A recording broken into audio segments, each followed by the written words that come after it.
नमस्कार दोस्तों, आज मैं लेकर आई हूँ एक पारिवारिक कहानी। हमारी कहानी अगर आपको अच्छी लगे तो प्लीज़ हमारा चैनल सब्सक्राइब करें। मम्मी, मैं और श्वेता ऑफिस जा रहे हैं, शाम को मिलते हैं कहकर बेटा विनय और बहू श्वेता ऑफिस के लिए निकल गए और साधना जी घर के कामों में लग गई। यह रोज़ की दिनचर्या थी साधना जी की। बेटा विनय और बहू श्वेता दोनों एक ही मल्टीनेशनल कंपनी में कार्यरत थे। दोनों की शादी हुए अभी 3 महीने ही हुए थे। दोनों की लव मैरिज थी।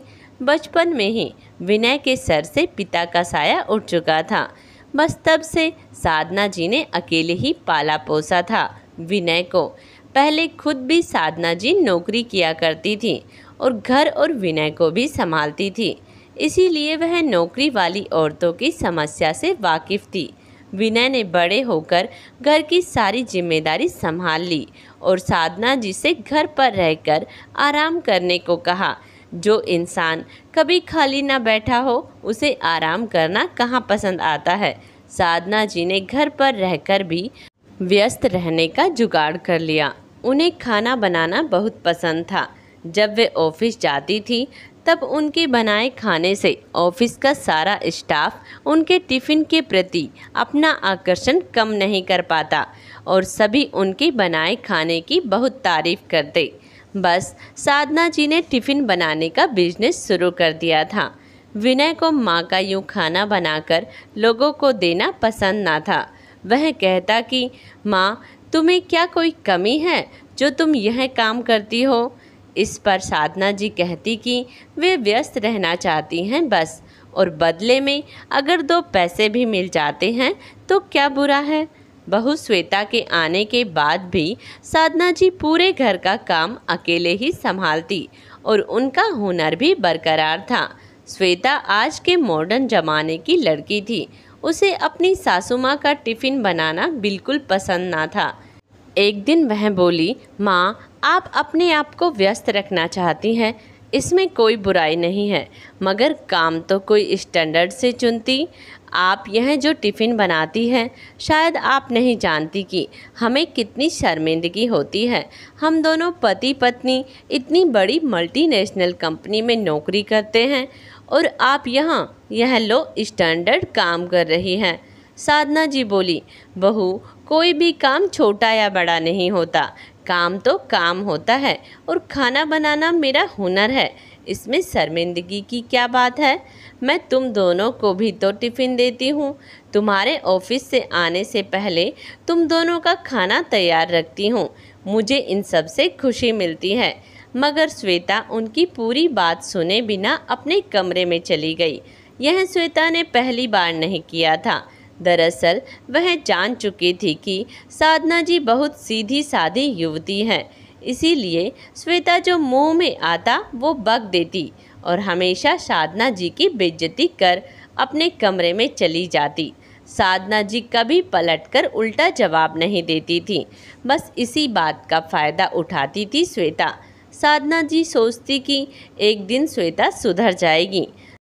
जब भी सासू माँ से कुछ काम करवाना होता, मीठी मीठी बातें करके साधना जी से अपना काम करवा लेती।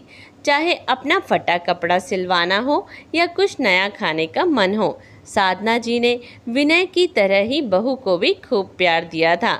हाँ, बदले में श्वेता उतना प्यार साधना जी से कभी ना कर पाई। एक रोज़ घर में मेहमान आए हुए थे, जिस वजह से झूठे बर्तन बहुत ज़्यादा हो चुके थे। साधना जी ने श्वेता को आवाज़ दी कि वह उनकी थोड़ी मदद कर दे, मगर श्वेता आकर बोली, मम्मी जी, यह नौकरानियों वाले काम आप ही करिए। मुझे ऐसे काम करके मेरे हाथ नहीं खराब करने हैं। यह सब सुनकर साधना जी को बहुत दुख हुआ और उन्होंने सारे बर्तन अकेले मांजे। दूसरे ही दिन श्वेता अपनी कुछ सहेलियों को घर लाई थी। साधना जी ने उनको आदर के साथ बैठाया और नाश्ता लाने अंदर चली गई। श्वेता की एक सहेली वीनू बोली, वाह श्वेता, तेरे तो मज़े हैं। ऐसी गाय जैसी सास मिली है तुझे। तू यहाँ आराम से बैठी है और वे रसोई में नाश्ता लेने गई है। और सभी ठहाके लगाकर हंस पड़े। श्वेता बोली, हाँ, मैं बहुत लकी हूँ सास के मामले में। हर जगह सास बहू को सुनाती है, मगर मेरे केस में उल्टा है यहाँ। मैं मेरी सास पर भारी पड़ती हूँ, सारा घर का काम इनसे करवाती हूँ और मज़े मैं करती हूँ। आज साधना जी को अपने कानों पर विश्वास नहीं हुआ। उन्होंने बहू को बेटी से बढ़कर प्यार दिया, मगर बदले में बस वह इस घर की एक नौकरानी बनकर रह गई थी। साधना जी जैसे ही बाहर आई, सभी चुप हो गए। साधना जी ने नाश्ता और चाय टेबल पर रखा और बोली, लेडीज़, मैं खुद पहले जॉब कर चुकी हूँ और आज घर पर टिफ़िन बनाने का काम करती हूँ। श्वेता काम से थक जाती होगी, यही सोचकर मैं हमेशा उसका सारा काम हंसी खुशी कर लेती हूँ। मैं बेटे बहू के पैसों पर बिल्कुल आश्रित नहीं हूँ। साधना जी श्वेता से बोली, बहू, कल से तुम अपना टिफ़िन खुद बनाना, अपने फटे कपड़े खुद सिलना और हाँ, हर संडे तुम्हें कुछ नया खाने का मन होता है, वह भी खुद बनाना। श्वेता बोली, माँ सॉरी, मेरे बोलने का मतलब वैसा कुछ नहीं था।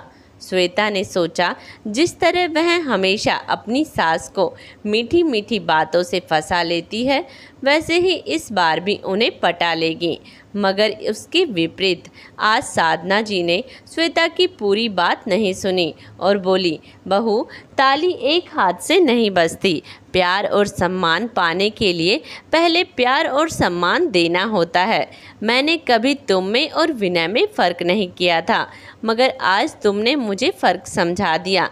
श्वेता माँ माँ पुकारती रही, मगर आज साधना जी को श्वेता के शब्द तीर की तरह चुभे थे, जिसकी कोई दवा ना थी। साधना जी ने अपनी बहू का घमंड आज चकनाचूर कर दिया था। श्वेता की सहेलियों के सामने उसका खुद का आज मजाक बन गया था। दोस्तों, बुजुर्गों के साथ दिल का नहीं दिमाग का इस्तेमाल किया करते हैं, मगर वे भूल जाते हैं कि शरीफ इंसान को जब चोट पहुंचती है तो वह घायल शेर बन जाता है। इसीलिए कभी किसी को अपने फ़ायदे के लिए इस्तेमाल ना करें। उस इंसान की कीमत समझें जो आपके लिए सब कुछ निस्वार्थ भावना से करता है। दोस्तों, यह कहानी आपको कैसी लगी कमेंट्स बॉक्स में ज़रूर बताइए और प्लीज़ हमारा चैनल सब्सक्राइब करें। धन्यवाद।